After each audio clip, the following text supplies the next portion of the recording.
வணக்கம் நேயர்களே, இது ஷர்மிளா டாக்கீஸ். நான் உங்கள் டாக்டர் ஷர்மிளா. இன்னைக்கு நம்மளோட சிறப்பு விருந்தினரா இணைஞ்சிருக்கிறாரு ரிட்டையர்ட் ஐஏஎஸ் ஆபீசர், அரசியல் திறனாய்வாளர் ஐயா திரு பாலச்சந்திரன் அவர்கள். வணக்கம் சார். வணக்கம் டாக்டர் ஷர்மிளா. வணக்கம். நேற்று சன் செய்திகள்ல ஒரு முக்கியமான ஒரு செய்தியை படிக்க முடிஞ்சது. அதாவது கடல் கடந்து தடம் பதித்த தமிழன் அப்படிங்கிற ஒரு செய்தி. என்ன சொல்லியிருக்கிறாங்க அப்படின்னு பாத்தீங்கன்னா, எகிப்தில் உள்ள பிரமிட் கல்லறைகளில் 2000 வருடம் பழமையான கல்வெட்டுகள் கண்டுபிடிக்கப்பட்டது. அப்படிப்பட்ட 30 கல்வெட்டுகள்ல கிட்டத்தட்ட 20 கல்வெட்டுகளில் தமிழ் பிராமி எழுத்துக்கள் கண்டறியப்பட்டது அப்படிங்கிற ஒரு விஷயத்த சொல்லியிருக்கிறாங்க. அத பார்த்தபோது என்ன ஃபர்ஸ்ட் தோணுச்சு அப்படின்னு பாத்தீங்கன்னா, ரோமேனியர்கள் ஆட்சி காலத்துல இருந்த பொழுது இவங்க இங்க இருந்து கடல் கடந்து ஈஜிப்ட் வரைக்கும் போயிருக்கிறாங்க. அங்க உட்புற பகுதிகளுக்கெல்லாம் இவங்க டிராவல் பண்ணியிருக்கிறாங்க தமிழர்கள் அப்படிங்கறத நினைக்கும் போது ரொம்ப வியப்பா இருந்தது ஒரு பக்கம். இன்னொரு பக்கம் பிரமிடுகளுடைய கன்ஸ்ட்ரக்ஷன்லயே தமிழர்களுடைய பங்கு இருக்குமா அப்படிங்கிற ஒரு கேள்வியும் இன்னைக்கு எழுதிருக்கு. இதெல்லாம் நமக்கு ஒரு பக்கம் வியப்பையும் பெருமையும் கொடுக்கக்கூடிய ஒரே அந்த நேரத்துல தமிழ் தான் என்னுடைய மூச்சு, தமிழ் தான் நான் எனக்கு உயிரும் மேலாக கருதுறேன் அப்படின்னு சொல்லக்கூடிய நாட்டுடைய பிரதமர் ஆகட்டும், இல்ல ஒன்றிய பாஜக அரசு ஆகட்டும், இத பத்தி எதுவுமே ரியாக்ட் பண்ணல சார். இதை எப்படி பாக்குறீங்க? அவங்க எப்பயுமே ரியாக்ட் பண்ண மாட்டாங்க. அதாவது உண்மையான பெருமைகள் வெளிவந்தால் அதை பற்றி பேசுவதற்கு தயங்குவார்கள். இந்த கர்ண பரம்பரையா சில செய்திகள் வரும். அந்த செய்திகள்ல அடிப்படை உண்மை இருக்கும். இப்போ உதாரணமா ராமன் என்கிற ஒரு கான்செப்ட், கிருஷ்ணன் என்கிற ஒரு கான்செப்ட், அந்த கான்செப்ட் உண்மை. அதன் மேல் கற்பனைகளும் உண்மைகளும் கலந்து கதைகள் எழுப்பப்பட்டிருக்கலாம். அது மாதிரி தமிழர்கள் கடல் கடந்து போனார்கள்ங்கிறதுல என்னைக்குமே சந்தேகம் இருந்தது கிடையாது. மாலையிட்ட மங்கைன்னு ஒரு 60-70 வருஷத்துக்கு முன்னாடி ஒரு படம் ஒண்ணு வந்தது. கவிஞர் கண்ணதாசனை தயாரிச்சு எடுத்த படம். அதுல முதல்ல அதுல வர்ற பாட்டுக்கு அந்த காலத்துல தடை உத்தரவே போட்டாங்க.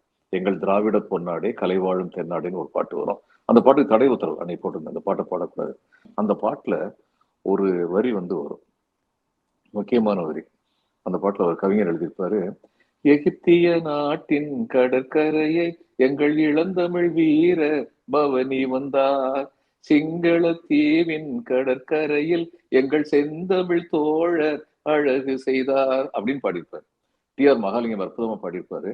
அப்ப அந்த காலத்துல இருந்தே நம்ம எகிப்துக்கு போகணுங்கிறது மக்கள் மனசுல வேரூன்றி இருந்தது. அதற்கான ஆதாரங்கள் தொடர்ந்து கிடைச்சுக்கிட்டு, இன்னும் பல ஆதாரங்கள் கிடைக்கும். அதே நேரத்துல ஒண்ணு நம்ம செய்யணும். அதாவது தமிழர்கள்ட்ட உள்ள ஒரு வீக்னஸ் நான் என்ன நினைக்கிறேன்னா, இப்ப இது தமிழ் பிராமின் கண்டுபிடிச்சது முக்கியமான ஒரு விஷயம். ஏன்னா பிராமியில இருந்தா தமிழ் பிராமி வந்ததெல்லாம் பேசிக்கிட்டு இருந்தாங்க. ஆனா தமிழ் பிராமி இண்டிபெண்டன்ட் எக்ஸிஸ்டன்ஸ் உள்ளது. பிராகிருதி பிராமி எழுத்து. அந்த பிராகிருத்தில உள்ளதுதான் இந்திய மொழிகள்ல எழுத்துரு பெற்ற முதல் மொழி பிராகிருதி தான் அப்படின்னு நினைச்சுக்கிட்டு இருந்தாங்க. அதுக்கு ஆதாரமா எதை காமிச்சாங்கன்னா, அசோகருடைய கல்வெட்டுகள் பிராகிருதில் இருக்கு. அது கிமு 3ஆம் நூற்றாண்டை சேர்ந்தது அப்படின்னு சொல்லிட்டு இருந்தாங்க. ஆனா கீழடியில வந்ததை பார்த்தோம், அது கிமு 5ஆம் நூற்றாண்டுல இருந்து கிமு 8ஆம் நூற்றாண்டு வரை இருக்கும் அப்படிங்கிற தமிழ் பிராமியை பார்த்தோம். அப்ப இந்தியாவில் எழுத்துரு பெற்ற முதல் மொழி இன்னைக்கு உள்ள ஆதாரத்தின்படி தமிழ் தான். இதுல யாருக்கும் சந்தேகம் கிடையாது. அப்ப அது இன்னொரு இடத்துல இருந்து அதை வாங்கியிருக்காது. இதுக்குன்னு இண்டிபெண்டன்ட். அது அந்த காலத்துல மொழியியல் வல்லுநர் பிராமிங்கிறது பரவலாக தெரிந்திருந்த காரணத்தினால் அதுக்கு தமிழ் பிராமின்னு பேர் வச்சார். ஆனா இப்ப அதை மாத்தி எல்லாருமே தமிழி என்று அழைக்க துவங்கி விட்டாங்க. அதனால தமிழ் எழுத்துக்கள் அங்கு காணப்பட்டிருக்கின்றன அப்படிங்கிறது உண்மை. ஆனா இதை சொல்லும் பொழுது நம்ம தமிழருடைய வீக்னஸ் எதை சொன்னேன்னா, உடனடியா தமிழன் தாயா உலகத்தை சுத்தினான்றாங்க. அங்க மொத்தம் 30 இது பார்த்திருக்காங்க. அதுல 20 தமிழ் பிராமி எழுத்து, மத்த 10 பாலி, சம்ஸ்கிருதம் போன்ற மொழிகள் இருக்குன்னு சொல்லியிருக்காங்க. எனக்கு சம்ஸ்கிருதத்தை பற்றி எனக்கு ஒரு சின்ன சந்தேகம். பாலியும் பிராகிருதி இருந்தது. பிராகிருதி சமணர்களால் பயன்படுத்தப்பட்ட மொழி.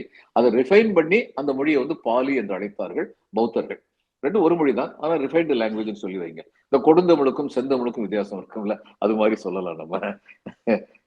ஏன்னா வீட்டுல சொல்லிக்கணும் அப்படின்னு சொல்லுவாங்க. என்னப்பா அனாவசியம் சொல்ல, இது மாதிரிப்பட்ட வேறுபாடுன்னு சொல்லலாம். ஆனா சம்ஸ்கிருதம் எழுத்துரு பெற்றதே ஏறக்குறைய 1000 ஆண்டுகளுக்கு முன்னான்னு சொல்லுவாங்க. அதனால இது ஒருவேளை 2000 ஆண்டுகளுக்கு முன்னால இருந்திருக்கலாம் போல. ஏன்னா சம்ஸ்கிருதத்தை எழுத்து இருந்ததுன்னு அந்த வல்லுநர்கள் சொல்லியிருக்காங்கன்னா அவங்களும் அந்த காலத்துல அங்க போயிருக்காங்க. இப்போ இதுல இருந்து தெரிய வேண்டியது என்னன்னா, Indian trade vent out side India. அதுல முக்கியமானவர்கள் தமிழர்கள்னு நம்ம சொல்லணும். அதுதான் உண்மை. தமிழர்கள் மட்டும்தான் சொல்றது அது கொஞ்சம் எக்ஸாகரேட் பண்ணி சொல்றது.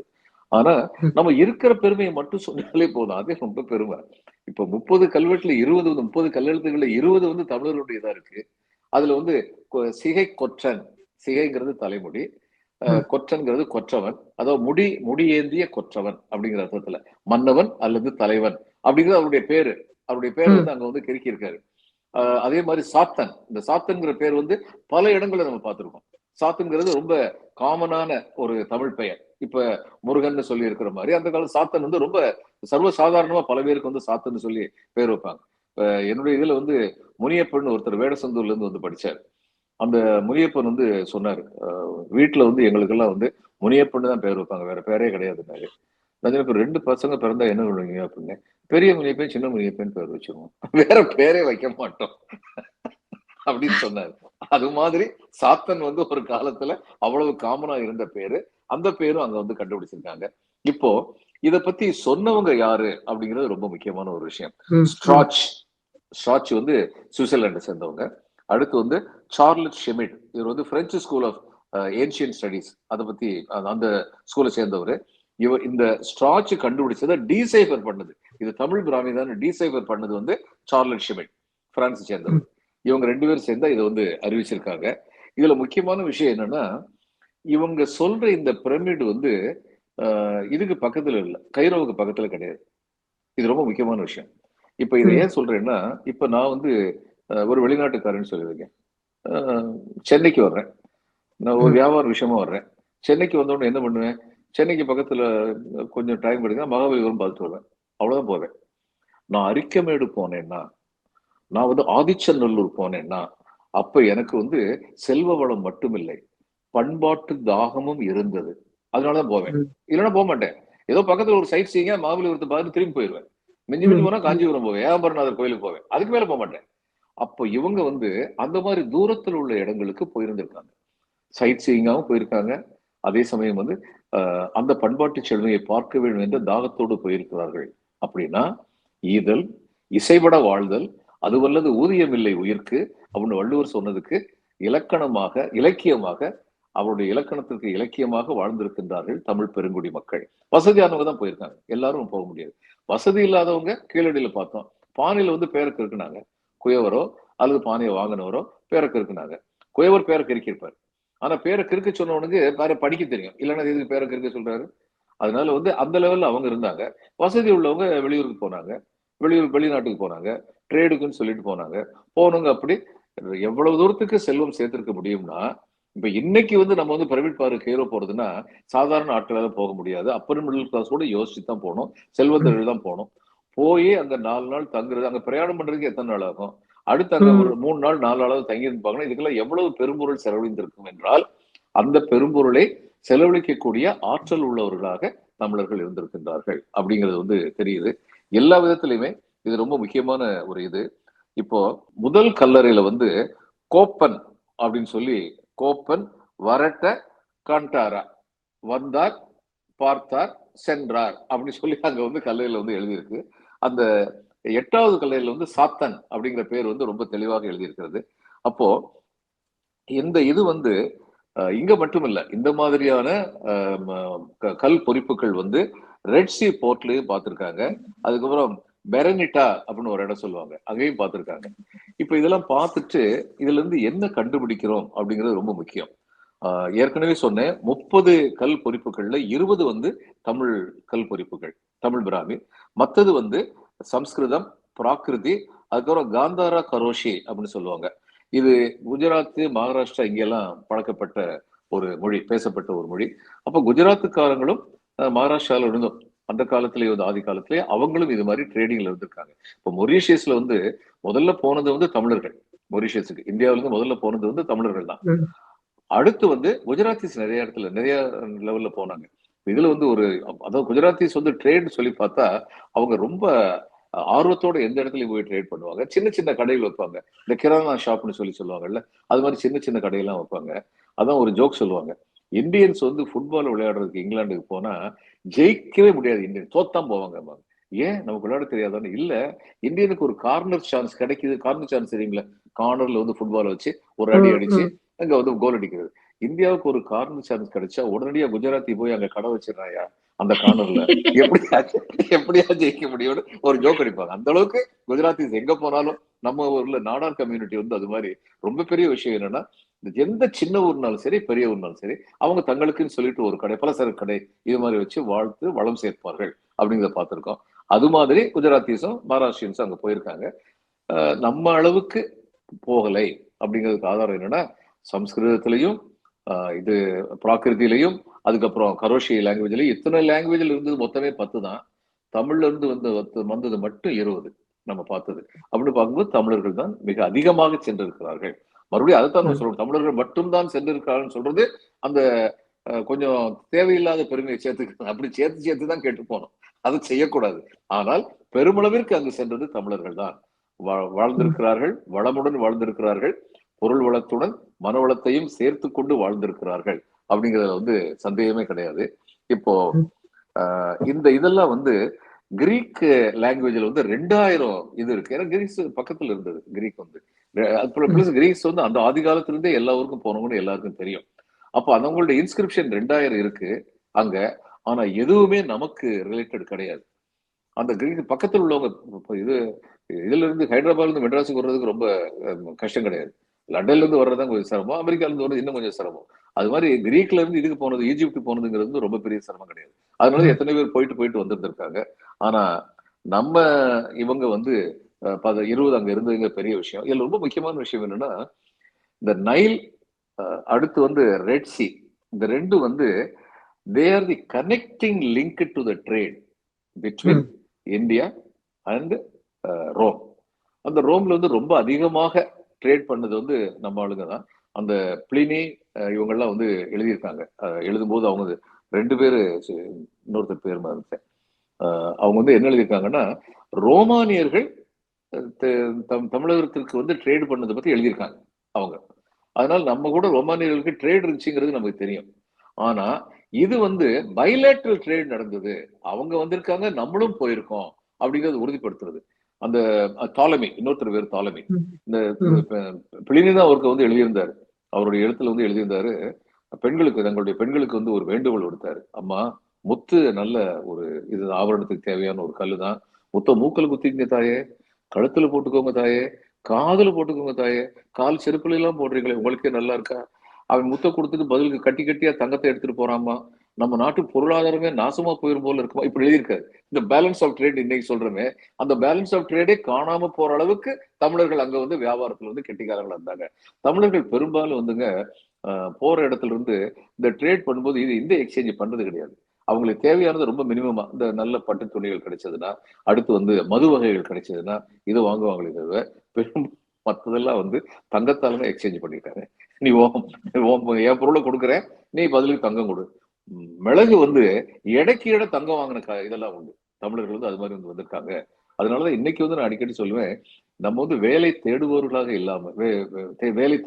இல்லாமல் வேலை கொடுப்பவர்களாக மாற வேண்டும். அந்நேரம் தான் வளம் இங்க வந்து சேரும்.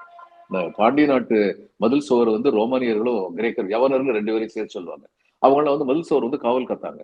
அவங்க நமக்கு மாமனும் கிடையாது, மச்சானும் கிடையாது. பாண்டிய மன்னர் நல்லா சம்பளம் கொடுத்தாரு, அதனால வந்தாங்க. அப்ப வேலை கொடுக்கிறவனா இருக்கும்போது உலகத்தில் உள்ள எல்லாரும் இங்க வந்து நம்மளை தேடிட்டு வருவாங்க. வேலை கொடுக்கிறவனா என்னைக்கு ஆக முடியும்? வெளி வர்த்தகத்தில் பணம் சேர்க்கும் பொழுதுதான், எக்ஸ்டர்னல் ட்ரேட்ல இருந்து பணம் வரும் பொழுதுதான் அந்த வளம் குளிக்கும் செல்வத்தின் காரணமாக மற்றவர்களுக்கு நாம் வேலை வாய்ப்பு அளிக்க முடியும். இன்னைக்கு அமெரிக்கா தான் செய்யுது. எல்லாரும் அமெரிக்காவுக்கு ஓடுறதுக்காக நாங்க வேலை பார்க்கறதுக்குன்னு ஓடுறதா. நம்ம வந்து வேலை கொடுப்பவர்களாக மாற வேண்டும். அப்படி ஒரு காலத்தில் இந்த தமிழ் சமுதாயம் இருந்தது. அதுக்கு சந்தேகமில்லாத ஆதாரங்கள் ஒன்றன் பின் ஒன்றாக வந்து கொண்டே இருக்கின்றன. இவரு செல்வகுமார்னு சொல்லி என்னுடைய நண்பர், தஞ்சாவூர் தமிழ் பல்கலைக்கழகத்துல வந்து பேராசிரியர் இருக்காரு. இந்த கடல் அகழ்வாராய்ச்சியில வந்து பேராசிரியர் இருக்காரு. பல நாடுகளுக்கு சென்றிருக்காரு இது விஷயமா. முசிறிஸ் இன்னைக்கு சொல்ற முசிறி புயல் வந்து ஒரு பெரிய அகழ்வாராய்ச்சி கொஞ்ச நாளைக்கு முன்னாடி நடந்தது. அதுல ஒரு பார்ட்டிசிபேட் பண்ணி அந்த பேப்பர்லாம் நான் பார்த்துருக்கேன். அந்த பேப்பர்லாம் அவர் வந்து சொன்ன முக்கியமான விஷயம் இதுதான். அதாவது தமிழர்கள் வந்து ட்ரேட்ல வந்து ரொம்ப பெரிய ஆளா இருந்திருக்காங்க. அதுக்கான ஆதாரங்கள் எத்தனையோ இருக்கு, கிடைத்த ஆதாரங்கள் கம்மி தான். ஏன்னா நம்முடைய அகழ்வாராய்ச்சியும் கம்மி தான். இன்னைக்கு காவிரி பூம்பட்டினத்தையும் குமரி கடலையும் நம்ம அகழ்வாராய்ச்சி பண்ணுனா எத்தனை கிராமங்கள் அங்க மூழ்கி கிடந்தன அப்படிங்கிறது தெரிய வரும். ஹிங்கல்னு ஒருத்தர் வந்து ஒரு ஆராய்ச்சி பண்ணாரு. பண்ணும்போது இதுல காவிரி பூம்பட்டினத்து பக்கத்துல அவர் முதல்ல வந்து இங்க வர்றதுக்கு முன்னாடி கோவால வந்து நம்முடைய கவர்மெண்ட் ஆஃப் இந்தியாவுடைய அகழ்வாராய்ச்சி, இது கடல் ஆராய்ச்சி நிறுவனம் இருக்கு. அவங்க இந்த சயின்டிஸ்ட் கோஆபரேட்டிவ் ஈச் அதர். அவங்க சொன்னாங்க ம். இவ்வளவுதான் நாங்க பண்ண முடிஞ்சது, இதுக்கு மேல பண்ண முடியல இவர் சொன்னபோது, சரி நான் அதை வந்து பர்சீவ் பண்றேன்ட்டு போனாரு. அவருக்கு 2 நாள் தான் இருந்தது. அவர் ரொம்ப he was a very busy man. அவர் வந்து சவுத் அமெரிக்கால பண்ணியிருக்காரு, ஆப்பிரிக்கால பண்ணியிருக்காரு, இந்தியால பண்ணியிருக்காரு, எல்லா இடத்துலயும் பண்ணியிருக்காரு. அப்ப இந்த 2 நாள்ல போகணும்னு சொல்லி போனபோது, ஒரு பெரிய ஸ்ட்ரக்சர் ஒண்ண ஏறக்குறைய 15 மைல் தள்ளின்னு நினைக்கிறேன். காவிரி இன்னைக்கு உள்ள காவிரி பூம்பட்டினத்துல இருந்து 15 மைல் தள்ளி கடல்ல உள்ள ஒரு பெரிய ஸ்ட்ரக்சர் ஒண்ணு கண்டுபிடிச்சாரு. அந்த ஸ்ட்ரக்சர் வந்து ஒரு பெரிய ஹால் மாதிரி இருந்தது. விதானம்னு சொல்லுவேன், விதான சபான்னு சொல்லுவேன். அது மாரி இருந்தது. அத பார்த்துட்டு அதுல ஒரு பகுதிய எடுத்து அவர் வந்து கார்பன் டேட்டிங்காக ரிசர்ச் பண்ணி பார்த்து பயந்து விட்டார். ஏன்னா கார்பன் டேட்டிங்ல அது 15,000 ஆண்டு பழமை வாய்ந்ததுன்னு சொல்லி தெரிஞ்சது. நம்ம இதுவரைக்கும் இருந்த ஒரு நாகரிகத்திலேயே ஏன்ஷியன்ட் நாகரிகம் சொல்றது மாயா சிவிலைசேஷன் சொல்லுவாங்க. சவுத் அமெரிக்கால இருந்த ஆமா. சிவப்பிந்தியர்களுடைய இவங்க நேட்டிவ் இந்தியன்ஸ் உடைய அது அது 10,000 தான். 10,000 ஆண்டுகளுக்கு முந்தையது தான். 15,000 வருஷத்துக்கு முந்தைய எப்படி இருக்க முடியும்? நம்ம தான் அகழ்வாராய்ச்சியில இதுல இந்த கார்பன் டேட்டிங் அனாலிசிஸ் தப்பு பண்ணிட்டோம். இருக்கலாம் சொல்லிட்டு தன்னுடைய நண்பர் ஒருத்தர் அவரும் இந்த மாதிரி கார்பன் டேட்டிங் அனாலிசிஸ்ல கேட்டுக்காரு. அவர்ட்ட அனுப்பி வச்சு நீ கொஞ்சம் பார்த்து சொல்லுப்பான்னு அவரும் சொன்னாரு, உன்னுடைய ஆராய்ச்சி தப்பு தான். அது 15,000 இல்ல 15,500 வருஷம் அப்படின்னு அவர் சொன்னாரு. ஆனா, இதுல ஒரே ஒரு ப்ராப்ளம் என்னன்னா, அவசர அவசரமா 2 நாளைக்குள்ள திரும்பி வர வேண்டிய நிலைமையில இருந்ததுனால, அது வந்து ஹியூமன் மேடு ஸ்ட்ரக்சரா, நேச்சுரலி ஃபார்ம்டு ஸ்ட்ரக்சரா அப்படிங்கிறத அவரால உறுதிப்படுத்த முடியல.